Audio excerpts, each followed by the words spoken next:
楼上的漏水拒不处理，看我如何应对。上周二呢，我去刚装修的新家，准备搬家啊，一进门就发现屋内整片天花板和墙面因渗水起了好多大泡，大片的脱落。定制衣柜呢，以及木地板呢，也因此被泡得起皮变形。花光积蓄装修的新房还没来得及住，就这样的惨状让我心痛不已。我马上联系物业，物业很快到达现场拍照确证，说楼上正在重新装修，应该是装修过程顺水了。于是我和物业呢一起到楼上敲门询问，开门的是个大哥啊，态度也很积极，当场表示没问题，我会尽快处理，坏啥赔啥，也让我很放心啊。我也表示邻里邻居的能解决好此事就行。当时呢约定好周四叫上商家来评估解决，然而现实告诉我，我还是太单纯了。周三、周四呢连续2天我联系不上他，到楼上敲门也无人回应，无奈呢我就在业主群里艾特了他，让他看到后呢尽快联系我。等了1天还是没有消息，于是呢我把照片发到群里，企图呢通过舆论压力让他现身。果不其然，他终于出现了。但一出场呢，就指责我在群里乱发照片，都答应解决了，难道怕他耍赖不行？我百般解释呢，他都不听，一再表示名声受损失，生活受影响。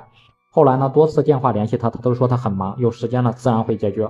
我说呀，大哥呀，我们家已经受损失了，再等下去损失更大。对你我呢都不利，就这一句话，对方开始怒了，电话里大骂：“你急着去投胎吗？你反正不着急住，就等着吧。”对方真的是欺人太甚。因这事呢，我简直是寝食难安，就找来专业机构评定损失啊，大致给了报价。而当我通过物业联系楼上，他说最多给你几百块钱，你自己不顾欺面就挂断了电话。期间呢，我也多次联系，不是说出差就是说加班，无奈的我报警，警察来了还拒绝开门，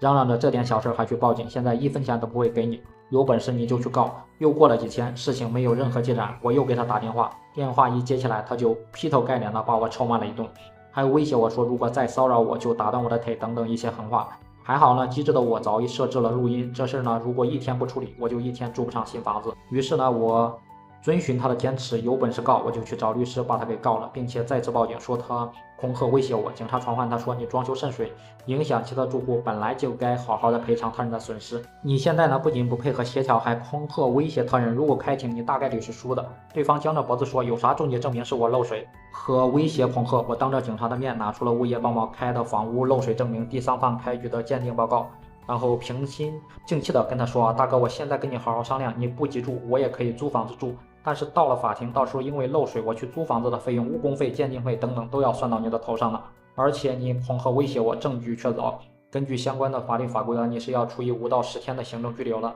在如山的铁证面前对方明显慌了，隔天一大早呢来敲门，态度也是180度急转弯，先和我道歉，要求我撤诉，然后呢表示愿意赔偿我的损失。我早就看到他反复无常的伎俩了，而且算准他不可能为了这件事给自己留个被告的记录和案底，拿出了早就准备好的漏水赔偿协议，说咱们签下这份赔偿协议，里面呢要求你要查清楚漏水点进行维修，还要保护我们双方的权益，最终呢协商赔偿5万。楼上呢对漏水点查缺不漏，至于那些七七八八的费用我就不算了，得饶人处且饶人，给无赖打交道呀，真的是心力憔悴。朋友们，如果你遇到这样的事情，记得一定要保留好证据，坚持维护自己的合法权益到底，不要败给无赖的拖延战。